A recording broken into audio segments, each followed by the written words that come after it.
Assalamu alaikum students.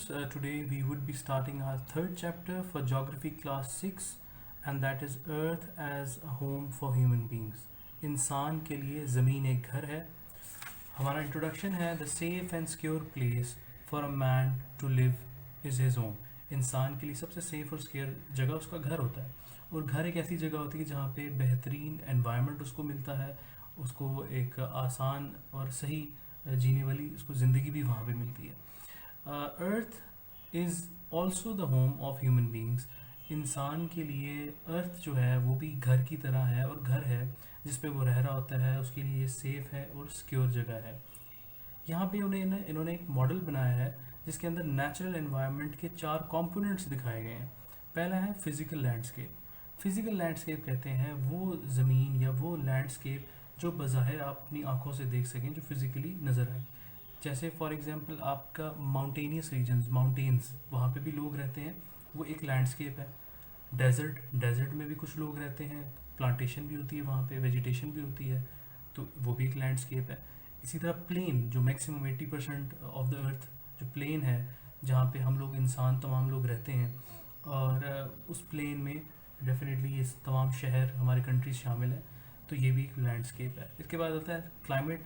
Climate के अंदर तमाम किस्म के मौसम या मौसमी सूरत हाल या वेदर कंडीशंस, जिनके अंदर तमाम seasons, autumn, spring, winter, summer, इसके अलावा जो वेदर कंडीशंस में आपकी समझ लें जैसे हेलिंग होती है, स्नोफॉल होती है, फॉग होती है, रेन होती है, ये तमाम चीज़ें इसमें शामिल हैं. और नेचुरल एनवायरनमेंट में फिर वेजिटेशन, प्लांटेशन, जो ग्रीनरी है वो भी शामिल है, और इसके बाद एनिमल्स, जानवर भी शामिल हैं. यहाँ पे वो एक क्वेश्चन करता है what makes the earth habitable. तो फिर ये ज़मीन हमारे लिए सूटेबल क्यों है, किस तरह से सूटेबल है. The natural environment is present only on earth among the other planets of the solar system. ये बिल्कुल ठीक बात है कि जो हमारे बाकी 8 प्लैनेट्स हैं उनमें से अर्थ ही सिर्फ ऐसा प्लैनेट है जो सूटेबल है. इसका इन्वायरमेंट, इसके टेम्परेचर, वो चीज़ें सूटेबल हैं इंसानों के लिए, जानवरों के लिए, वेजिटेशन, प्लांटेशन के लिए, तो हम यहाँ पे आसानी से रह सकते हैं. That is why Earth is inhabited and the other planets are uninhabited. इसका मतलब है कि फिर ज़मीन, अर्थ जो है हमारे एक प्लानट है जो यहाँ पे आसानी से हम रह सकते हैं और सूटेबल है, जबकि दूसरे प्लैनेट्स इंसानी ज़िंदगी के लिए सूटेबल नहीं है. फिर वो कहते हैं देर आर 3 बेसिक रीजंस. आगे वो बता रहा है कि 3 वो कौन से बेसिक रीजंस हैं जिसकी वजह से अर्थ को हम अपनी ज़िंदगियों के लिए, हम अपने लिए सूटेबल समझते हैं. पहला है टेम्परेचर. एक सूटेबल टेम्परेचर है यहाँ पर अर्थ के ऊपर, इसकी वजह से हम यहाँ पे आराम से रह सकते हैं. हमारे जो सांस लेने में आसानी होती है, हमें ज़्यादा हीट या बहुत गर्मी फीलिंग भी नहीं होती और बहुत ज़्यादा सर्दी भी फील नहीं होती. इंसानी जिस्म के लिए एक सूटेबल टेम्परेचर है. आगे वो बता रहा है मरकरी और वीनस में बहुत ज़्यादा गर्मी होती है क्योंकि वो सन के बहुत करीब होते हैं. इसी तरह यूरेनस और नेपट्यून बहुत ज़्यादा ठंडे प्लैनेट्स हैं क्योंकि वो सन से बहुत ज़्यादा दूर होते हैं. तो इसके अर्थ के अलावा ऐसा कोई प्लैनेट नहीं है जो सूटेबल हो. सेकंड है यहाँ पे बहुत ज़्यादा वाटर है. वाटर की अवेलेबिलिटी जो है वो अर्थ को सूटेबल बनाती है क्योंकि ना सिर्फ इंसान के लिए वाटर ज़रूरी है, बल्कि टेम्परेचर को मेंटेन करने के लिए भी वाटर ज़रूरी है, बारिश की सूरत में, स्नो की सूरत में, और साथ साथ प्लांट्स और एनिमल्स के लिए भी पानी बहुत ज़रूरी है. और इसके अलावा लास्ट चीज़ है ऑक्सीजन जो है, एयर, हमारा जो एटमॉस्फेयर है इसके अंदर ऑक्सीजन की जो मकदार है वो हमारे इंसानों के लिए सांस लेने के लिए सूटेबल है, जिसकी वजह से ये ज़िंदगी यहाँ पे लाइफ पॉसिबल है अर्थ के ऊपर.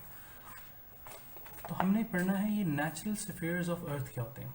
अगर हम स्फेयर को जस्ट समझने की कोशिश करें तो स्फेयर कहते हैं सर्कुलर फॉर्म में, जिस तरह से ये बना हुआ है सर्कल, एक स्फेयर कहलाता है.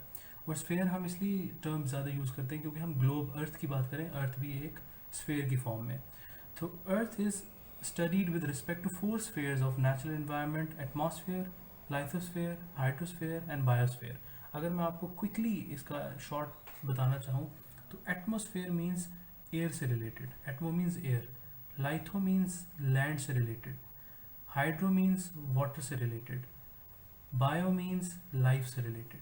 तो अगर आप इन चारों को सही समझ पाए हैं तो एटमॉस्फेयर जो है हमारे इर्द गिर्द की आबो हवा, जो हवा है उसमें ऑक्सीजन, कार्बन डाइऑक्साइड, ये सारी चीज़ें हैं, ओजोन लेयर है, ये तमाम चीज़ें एटमॉस्फेयर का हिस्सा है. इसी तरह लाइथोस्फेयर को अगर आप समझें तो लाइथोस्फेयर जो ज़मीन का हिस्सा है, जो कॉन्टिनेंट्स हैं, जो कंट्रीज़ हैं, जो आपके लैंडस्केप्स हैं, पहाड़ हैं, डेजर्ट्स हैं, प्लेन है, ये सारे लाइथोस्फीयर का हिस्सा है। और हाइड्रोस्फीयर वो क्या कौन सा है, जिसमें पानी शामिल है, मेरीन एनिमल्स शामिल हैं, एक्वेटिक लाइफ जो है आपकी वो सारी हाइड्रोस्फीयर में शामिल है। और बायोस्फीयर जो है वो आपकी लाइफ से रिलेटेड है, इंसानी ज़िंदगी जो जिसमें प्लांट्स, एनिमल्स, ह्यूमन बींग्स तमाम चीज़ें शामिल हैं। तो आइए एक एक करके इसको हम थोड़ा सा समझने की कोशिश करते हैं। Atmosphere, there is an envelope of different gases, water vapours and dust particles which surround our earth, it is called atmosphere. जैसे मैंने आपको बताया, हमारी इर्द गिर्द की सराउंडिंग की आबो हवा जो है एटमॉस्फेयर कहलाती है, जिसके अंदर गैसेज भी हैं, वाटर वेपर्स भी हैं और डस्ट भी शामिल है। These gases are nitrogen, oxygen, carbon dioxide, water vapors and dust particles। इसमें नाइट्रोजन भी है, ऑक्सीजन भी है जिससे हम सांस लेते हैं, और कार्बन डाइऑक्साइड जो हम एक्सेल करते हैं। तो ये तमाम चीज़ें इसमें शामिल है। Oxygen is the most important gas due to which life is possible on earth. हमने जैसे पहले भी बात की कि ऑक्सीजन सबसे इम्पॉर्टेंट इनमें गैस है, क्योंकि इससे हम सांस लेते हैं और इससे ज़िंदगी भी पॉसिबल है। Carbon dioxide is the gas which the plants absorb and release oxygen in return. फिर कार्बन डाइऑक्साइड वो गैस है जो हम इंसान एक्सेल करते हैं, जो हम बाहर निकालते हैं, और वो प्लांट्स अब्जॉर्ब करते हैं, प्लांट्स इनहेल करते हैं। तो इसी तरह ये एक्सचेंज एक अल्लाह ताला ने एक सिस्टम बनाया है जिसके अंदर हम ऑक्सीजन प्लांट से लेते हैं और उनको कार्बन डाइऑक्साइड देते हैं। सिमिलरली प्लांट्स जो हैं वो ऑक्सीजन हमें देते हैं और वो खुद कार्बन डाइऑक्साइड ले रहे होते हैं। So there is ozone too. Ozone एक लेयर है, एक ऐसी लेयर है जो हमें अल्ट्रा वायलेट रेज, जो कि बहुत डेंजरस है हमारे लिए, हमारे एटमॉस्फेयर के लिए, हमारी स्किन के लिए, उससे हमें ये ओजोन लेयर बचाती है। तो एटमॉस्फेयर में, आबो हवा में वो लेयर भी शामिल है। इसके बाद है lithosphere. The surface area of earth, our earth is about 510 million square kilometres. तो हमारी जो ज़मीन का जो सरफेस एरिया है, जो एरिया है इस ज़मीन का, वो 510 मिलियन, 510 मिलियन, बहुत ज़्यादा होता है, स्क्वायर किलोमीटर्स का एरिया है। About 29% of this area is comprise of land.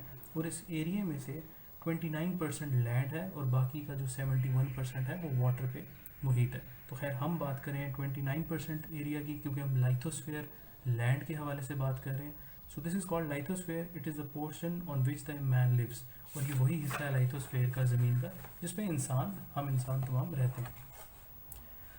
अब इसके बाद नेक्स्ट हम बात करेंगे, इसके पॉइंट्स हैं लाइथोस्फेयर के। There are mountains, plains, forest, deserts on the lithosphere which provide habitats for different plants, animals and the human beings. तो डेफिनेटली इसी लाइथोस्फेयर के अंदर, लैंडस्केप के अंदर वो सारी चीज़ें शामिल हैं, जिसमें आपके माउंटेन्स भी आते हैं, प्लेन्स भी आते हैं, फॉरेस्ट, डेजर्ट वगैरह, जहाँ पे इंसान, जानवर और प्लांट्स वगैरह रहते हैं। Lithosphere is comprised of different types of rocks in which minerals are found. Human beings utilize these minerals industries. तो यही फिर लाइथोस्फेयर हमारे लिए इसलिए भी इम्पोर्टेंट है कि इसके ऊपर बहुत सारे रॉक्स और मिनरल्स फाउंड होते हैं। मिनरल्स में सॉल्ट भी है, इसके अंदर आपका कैल्शियम कार्बोनेट भी है जो आप पेंट के अंदर यूज़ करते हैं। इसके अलावा भी बहुत सारे पत्थर, और आपको डायमंड भी इसी से मिलता है, गोल्ड भी यहाँ से मिलता है। तो ये वही लाइथोस्फेयर है जिसके अंदर से आप गैस भी, जैसे सुई गैस हमें बलूचिस्तान से मिली थी, गैस भी मिलती है, आपको पेट्रोल भी मिलता है। तो ये लाइथोस्फेयर के अंदर बहुत सारे मिनरल्स भी शामिल हैं इस ज़मीन के अंदर।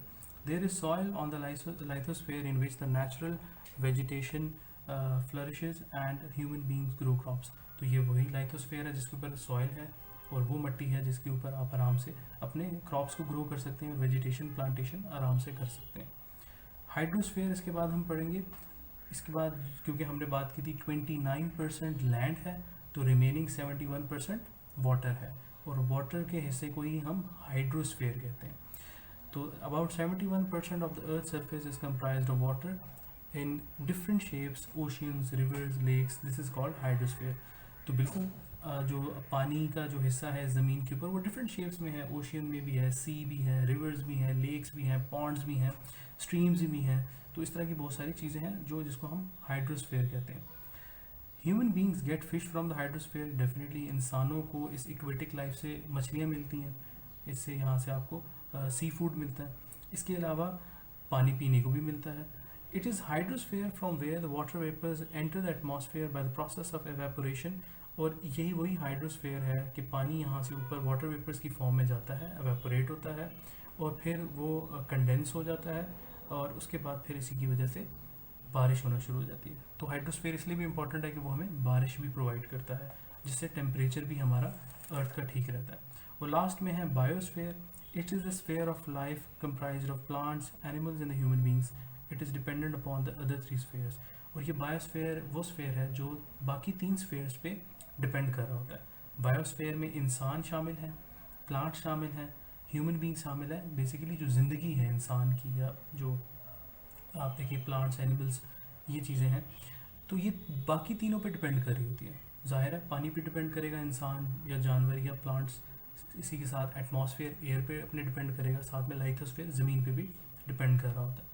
तो यहाँ पे ये 4 हमने नेचुरल स्फीयर्स ऑफ लाइफ जो है वो पढ़ लिए हैं।